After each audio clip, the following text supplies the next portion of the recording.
Good morning students. मैं Shilpi Bakiwala lecturer commercial art government women polytechnic college Gandhinagar Jaipur से e lecture की श्रृंखला में आपका स्वागत करती हूं। आज के वीडियो में हम थर्ड ईयर के सब्जेक्ट प्रोफेशनल स्टडी की यूनिट 3 में मीडिया प्लानिंग पार्ट 1 के बारे में चर्चा करेंगे। आज हम डिस्कस करेंगे कि इफेक्टिव मीडिया प्लानिंग के लिए हमें किन पॉइंट्स को ध्यान में रखना चाहिए। किसी भी विज्ञापन की ओवरऑल सफलता के लिए साउंड मीडिया स्ट्रेटेजी महत्वपूर्ण होती है। इसके दो कारण हैं। विज्ञापन बजट में सबसे ज़्यादा कॉस्ट मीडिया चार्जेस की होती है और विज्ञापन की सफलता कहाँ और कब लगाया जाता है इस पर निर्भर करती है। डोनाल्ड जी हिलमैन ने भी कहा है कि विज्ञापन प्रभावी तब होता है जब सही बात को सही माध्यम में सही समय पर कहें। अतः इस सब के लिए मीडिया प्लानिंग करना ज़रूरी होता है। मीडिया स्ट्रेटेजी का निर्णय लेने के लिए दो बातें महत्वपूर्ण होती है। पहला है माध्यम का चयन कि हमें अपना विज्ञापन किसी मीडिया पे दिखाना है। सेकंड, विज्ञापन किस समय दिखाया जाए, इस बात का चयन। अतः हम कह सकते हैं कि विज्ञापन के लिए मीडिया सिलेक्शन निम्न बातों पर निर्भर करता है। फर्स्ट है टारगेट मार्केट, सेकंड है नेचर ऑफ द मैसेज। अतः मीडिया सिलेक्शन प्रोसेस में 3 निर्णय लिए जाते हैं। फर्स्ट है जनरल टाइप ऑफ मीडियम। इसके अंतर्गत न्यूज़पेपर, मैगजीन, टेलीविजन, रेडियो और आउटडोर आते हैं। Second, chosen type of medium. इसके अंतर्गत network, spot TV, women magazine और शेल्टर मैगजीन आती है। थर्ड है स्पेसिफिक टाइप ऑफ मीडियम। इसके अंतर्गत स्पेसिफिक मीडिया व्हीकल को चुना जाता है जो एक सीमित वर्ग के लिए होता है, जैसे फैमिली सर्किल और good house keeping etcetera. Media planning करते समय निम्न फैक्टर्स प्रभावित करते हैं, जैसे मार्केटिंग कंडीशंस। किसी भी विज्ञापन के मीडिया प्लानिंग करते समय बाजार की मूल प्रकृति को समझना जरूरी होता है, जैसे प्रोडक्ट खरीदने वाले लोग कितने हैं, अर्थात बाजार का साइज कितना है, इसका स्थान क्या है तथा लोगों की गुणात्मक विशेषताएं क्या हैं, जैसे कि लोगों की आयु, सेक्स, सामाजिक आर्थिक विशेषताएं और शैक्षिक पृष्ठभूमि इत्यादि बातें मीडिया योजना पर प्रभाव डालती है। इसके अतिरिक्त विचार करने के लिए अन्य फैक्टर भी होते हैं। Product characteristics. जिस प्रोडक्ट का हम विज्ञापन कर रहे हैं वो इंडस्ट्रियल, टेक्निकल प्रोडक्ट या कंज्यूमर प्रोडक्ट हो सकता है। स्पेसिफिक ट्रेड जर्नल मैगजीन में इंडस्ट्रियल और टेक्निकल प्रोडक्ट को बेहतर ढंग से विज्ञापित किया जा सकता है। बड़े पैमाने पर मीडिया के माध्यम से कंज्यूमर प्रोडक्ट को बेहतर ढंग से एडवर्टाइज किया जा सकता है, जैसे कि टीवी, न्यूज़पेपर, आउटडोर विज्ञापन आदि। इसी तरह किसानों के लिए उत्पाद जैसे खाद, बीज इत्यादि का विज्ञापन टीवी, रेडियो, वॉल पेंटिंग में किया जा सकता है। Nature of customer. एक उपयुक्त मीडिया प्लानिंग के लिए उपभोक्ताओं के प्रकार या संख्या पर विचार करना चाहिए जिनके लिए विज्ञापन किया जाना है, क्योंकि विभिन्न उपभोक्ता अपने आयु, वर्ग, लिंग, आय, व्यक्तित्व और शैक्षणिक स्तर तथा दृष्टिकोण आदि में भिन्न होते हैं। Distribution of product. यदि प्रोडक्ट को स्थानीय कवरेज या पहुंच वाले मीडिया की तुलना में स्थानीय स्तर पर या क्षेत्रीय रूप से वितरित किया जाना है तो लोकल न्यूज़पेपर, केबल नेटवर्क आदि का चयन करना चाहिए। यदि प्रोडक्ट राष्ट्रीय स्तर पर वितरित किया जाता है तो राष्ट्रीय कवरेज जैसे मीडिया के साथ नेशनल न्यूज़पेपर, नेशनल लेवल के टीवी चैनल आदि उपयुक्त होंगे।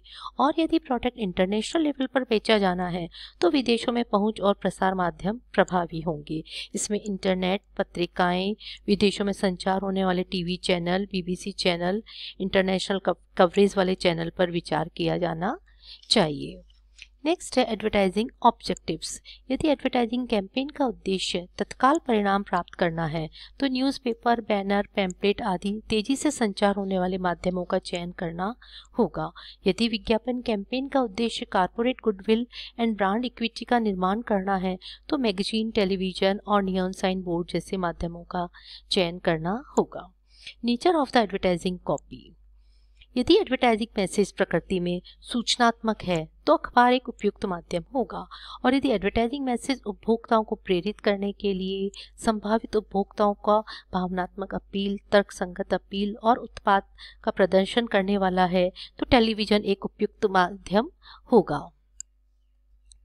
Competitive advertising efforts.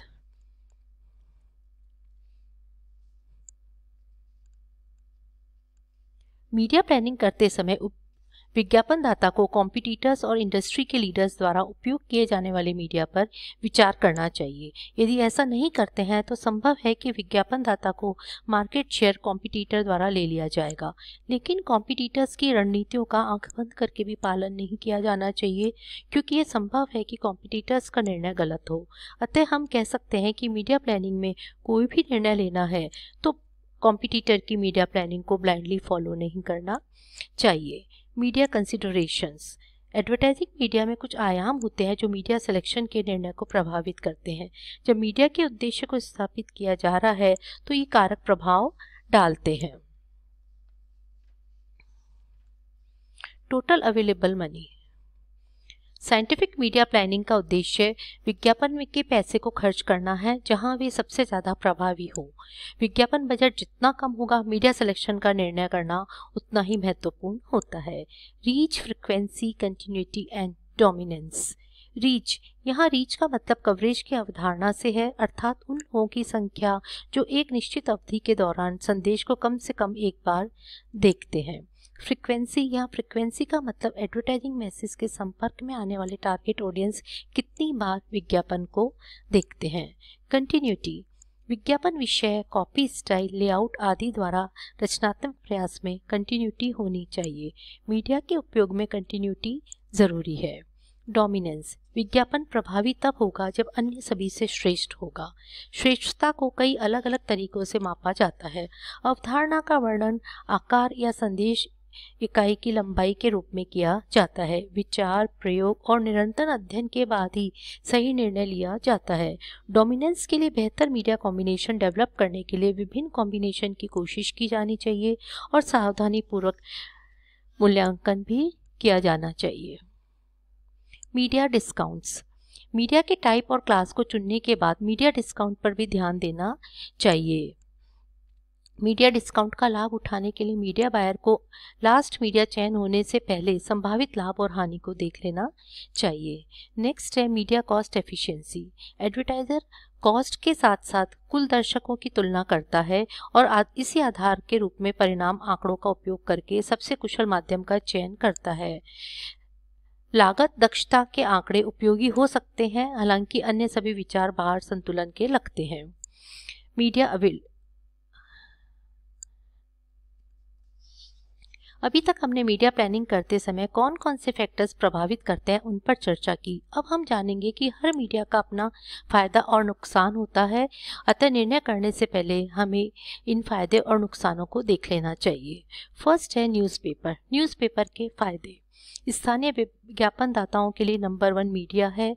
विविध तरह के दर्शकों तक पहुंच होती है। स्थानीय या क्षेत्रीय रूप से केंद्रित होता है। उपभोक्ता समाचार पत्रों में विज्ञापन देखते हैं। समय पर संदेश देता है। कॉपी स्पेस असीमित है। पाठक सक्रिय रूप से शामिल है। न्यूज़पेपर से होने वाले नुकसान। विशिष्ट ऑडियंस को लक्ष्यीकरण को भी सीमित करता है। फोटो क्वालिटी न्यूज़पेपर में ज़्यादा अच्छी नहीं होती। हैवी कंपटीशन, क्योंकि एक पेज पर कई विज्ञापन होते हैं और कई साइज में होते हैं। सभी एज ग्रुप में लोकप्रिय है नहीं होता है। विज्ञापन स्थिर और द्विआयामी होते हैं। मैगजीन के फायदे। कलर और फोटो रिप्रोडक्शन क्वालिटी अच्छी होती है। टारगेट ऑडियंस का चयन आसान होता है। लेआउट फ्लेक्सिबल होता है। पढ़ने की अवधि ज़्यादा दिन की होती है। मैगजीन के नुकसान। उपभोक्ता के संपर्क में आने की कॉस्ट ज़्यादा होती है। पाठक के संपर्क में आने का समय अनुमानित होता है। मैगजीन के लिए समय सीमा 1 या अधिक महीने होती है। टेलीविज़न के फायदे। दृष्टि, ध्वनि, गति, रंग और विशेष प्रभाव प्रदान करता है। दर्शक को सक्रिय रूप से शामिल नहीं होना पड़ता। टारगेट ग्रुप का चयन आसान होता है। संदेश बढ़ाने के लिए प्रतिष्ठा या ग्लैमर है। दर्शकों की भावनाओं और सहानुभूति को शामिल कर सकते हैं। अधिकांश टीवी घर पर देखे जाते हैं और लोग घर पर सुरक्षित महसूस करते हैं। टेलीविज़न के नुकसान। पहुंच कम होती है। कम लोगों तक होती है। कम अनुभवी प्रोडक्शन दल हो सकता है। संभावित ग्राहकों तक नहीं पहुंच रहा है। एक से अधिक चैनल होने के कारण दर्शक डिवाइड हो जाते हैं। कम समय अवधि वाले कार्यक्रम होते हैं। केबल टेलीविजन के फायदे विशिष्ट दर्शकों को लक्षित कर सकते हैं। लागत कम है, निर्माण लागत अधिक सस्ती है, इनोवेशन प्रोडक्शन दल मिल सकता है। आप जान सकते हैं कि आपका संदेश किस तक पहुंच रहा है। केबल टेलीविजन के नुकसान, छोटी पहुंच, कम अनुभवी प्रोडक्शन दल हो सकता है, संभावित ग्राहकों तक नहीं पहुंच रहा है, एक से अधिक चैनल उपलब्ध होने के कारण दर्शक डिवाइड हो जाते हैं, कम समय अवधि वाले कार्यक्रम होते हैं। रेडियो के फायदे, ज़्यादातर स्थानीय, विज्ञापन की एक आवाज़ है, अपेक्षाकृत लागत कम लगती है, विज्ञापन उत्पादन काफ़ी सरल है, संदेश मोबाइल होता है, श्रोता को सक्रिय रूप से शामिल नहीं होना पड़ता है, लक्ष्य चयन की सुविधा, अक्सर कम नोटिस पर किसी स्टेशन पर विज्ञापन मिल सकता है, आप फ्रिक्वेंसी को चुन सकते हैं। रेडियो के नुकसान, कोई दृश्य नहीं, श्रोता बढ़ सकते हैं, एयर क्लटर एक समस्या है, कोई हार्ड कॉपी नहीं, विज्ञापन अन्य विज्ञापनों के समान लगते हैं, ये भी एक रिस्क होती है। डायरेक्ट मेल माध्यम के फायदे, बहुत विशिष्ट दर्शकों को लक्षित करती है, लागत प्रभावशीलता अच्छी हो सकती है, इसकी प्रभावशीलता का मूल्यांकन कर सकते हैं, पाठक सक्रिय रूप से शामिल है। डायरेक्ट मेल के नुकसान, बहुत से लोग अवांछित ऑफर पसंद नहीं करते, व्यस्त लोग जंक मेल भी नहीं खोलते, मेल लिस्ट के पूर्ण रखरखाव की आवश्यकता होती है, पर्यावरणीय प्रभाव, अपेक्षाकृत महंगा माध्यम है।